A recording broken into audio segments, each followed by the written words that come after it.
Ein 50 Kilo schwerer Pitbull, den die ganze Welt bereits aufgegeben hatte. Als Red Zone abgestempelt, nicht trainierbar und eine Gefahr für die Gesellschaft. Jeder Tierheim-Mitarbeiter sagte dasselbe. Dieser Hund ist eine tickende Zeitbombe. Er hatte weniger als 48 Stunden, bevor seine Zeit abgelaufen wäre.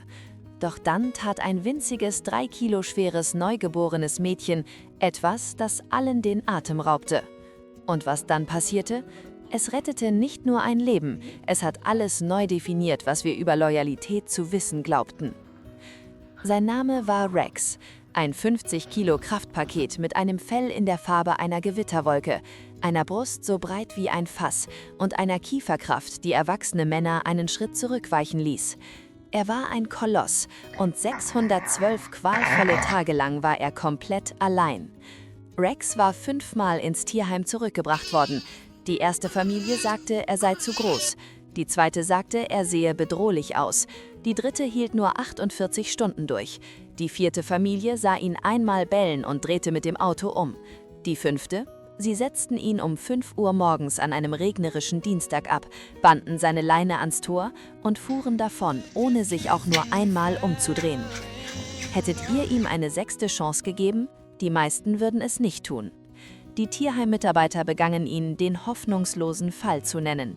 Sie hatten zugesehen, wie Rex fast 2 Jahre lang in diesem 2x2 Meter großen Betonzwinger saß. Sie sahen, wie das Licht langsam aus seinen bernsteinarbenen Augen verschwand. Manche Hunde bellen um Aufmerksamkeit. Rex hörte irgendwann komplett auf zu bellen. Er legte einfach seinen schweren Kopf auf seine Pfoten und wartete auf das Ende. Also Leute, hier ist etwas, das die Medien euch selten erzählen. Anfang des 20. Jahrhunderts wurden Pitbulls Kindermädchenhunde genannt. Sie waren berühmt für ihre Geduld, ihre Loyalität und ihre Schutzinstinkte gegenüber Kindern. Als Markus an jenem Tag ins Tierheim kam, war Rex bereits für die Einschläferung am nächsten Morgen eingeplant. Markus war nicht euer typischer Adoptant.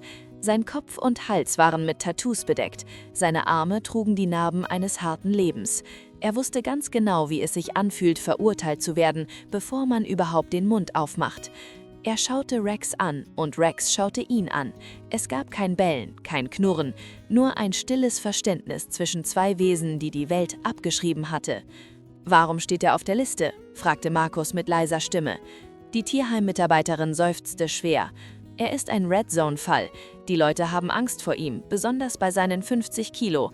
Die meisten Familien wollen einen Golden Retriever, keinen Landhai, schon gar nicht, wenn ein Baby unterwegs ist. Markus schaute zu seiner Frau Sabine, die im 8. Monat schwanger war. Er streckte seine Hand aus und zum ersten Mal in 612 Tagen zuckte Rex nicht zurück. Er lehnte sein massives Gewicht in Markus' Hand und stieß einen Seufzer aus, der wie ein Schluchzen klang. »Wir nehmen ihn mit nach Hause«, sagte Markus. Sogar die Tierheim-Mitarbeiter dachten, sie würden einen fatalen Fehler machen. Der erste Monat war eine Nervenprobe. Rex wusste nicht, wie man ein Haustier ist. Er tigerte über die Holzböden wie ein gefangener Tiger. Er zuckte zusammen, wenn sich Markus zu schnell bewegte. Doch dann änderte sich alles. Es war ein ruhiger Donnerstagnachmittag. Sabine machte ein Nickerchen auf dem Sofa. Ihr Bauch wölbte sich. Rex, der normalerweise respektvollen Abstand hielt, ging langsam zu ihr hinüber. Er schnüffelte lange an ihrem Bauch, sein Zwan wedelte einmal vorsichtig. Dann tat er etwas, das niemand erwartete. Er legte seinen 50-Kilo-Kopf direkt auf Sabines Bauch. Er blieb 5 Stunden dort. Er bewegte sich nicht, als der Briefträger kam. Er bewegte sich nicht, als der Boden knarrte. Er lauschte dem Herzschlag im Inneren. Manche Leute sagen, Hunde verstehen das Wunder des Lebens nicht. Aber können sie die Seele eines Kindes spüren, bevor sie ihm überhaupt begegnen? Ich glaube, ihr kennt die Antwort bereits. Mal ehrlich, wenn ihr das hier schaut und noch nicht abonniert habt, das tut schon ein bisschen weh, Leute. Wir verbringen Wochen damit, diese Geschichten zu erzählen. Drückt jetzt auf den Abo-Button. Der Höhepunkt dieser Geschichte ist etwas, worüber ihr noch jahrelang sprechen werdet. 7 Wochen später wurde die kleine Lena geboren.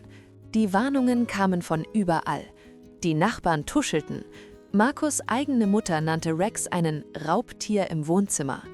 Sie sagten, er würde mit dem Leben seiner Tochter spielen. Aber Markus sah einen Hund, der endlich seinen Lebenszweck gefunden hatte. Als sie Lena aus dem Krankenhaus nach Hause brachten, war die Spannung zum Schneiden dick. Markus hielt die Babyschale und Rex näherte sich mit der langsamen Bewegung eines Wächters. Er sprang nicht. Er senkte seinen massiven Kopf und leckte sanft über Lenas winzige rosa Socke. Dann legte er sich nieder und atmete tief aus. Seine Wache hatte begonnen. Krass, oder? Tage wurden zu Monaten. Die Bindung zwischen dem 50-Kilo-Riesen und dem winzigen Mädchen wurde legendär. Jeden Morgen um 7 Uhr war Rex an Lenas Gitterbett. In dem Moment, in dem Lena sich rührte, schlug Rex' Schwanz gegen den Boden. Pitbulls sind emotionale Schwämme, wenn sie mit Liebe aufgezogen werden. Rex saugte jedes Gramm von Lenas Unschuld auf. Als sie anfing zu krabbeln, benutzte sie Rex. Sie griff nach seinen Ohren, zog an seinen Lefzen und vergrub ihr Gesicht in seinem Fell. Das bösartige Monster schloss einfach die Augen. Aber der Moment, der ihr Leben für immer veränderte, geschah in einer eiskalten Januarnacht. Lena war 14 Monate alt. Es war 3:14 Uhr morgens. Plötzlich brach ein Geräusch aus, das Markus noch nie gehört hatte. Es war ein urinstinktives, dringendes Heulen, das die Wände erschütterte. Markus rannte in Lenas Zimmer. Sein Herz hämmerte. Er erwartete einen Einbrecher. Stattdessen sah er Rex über dem Gitterbett stehen, bellend in die Luft. Markus war verwirrt, bis er es roch. Gas. Ein stiller Killer sickerte aus dem defekten Heizgerät. Lena reagierte nicht mehr. Sie rasten in die Notaufnahme. Die Ärzte sagten, weitere 20 Minuten und die Familie wäre nie wieder aufgewacht. Echt jetzt? Der gleiche Hund, den die Welt ein Monster nannte, war ihr Retter geworden. Der gleiche Hund, der 5-mal zurückgegeben wurde, war der einzige Grund, warum Lena noch atmete. Markus saß auf dem Boden, schlang seine Arme um Rex' Hals und schluchzte. »Ich seh dich, Kumpel«, flüsterte er. »Ich habe dich immer gesehen.« Heute ist Lena 3 Jahre alt. Rex ist 6. Sie sind unzertrennlich. Sie haben passende Schlafanzüge, sie teilen Snacks. Und jeden Abend macht Rex eine Runde durchs Haus, bevor er vor Lenas Türposition bezieht. Der Betonzwänger ist nur noch ein ferner Traum. Denn manchmal sind diejenigen, die die Welt ablehnt, die einzigen, die uns retten können. Nicht alle Helden sind, was wir erwarten.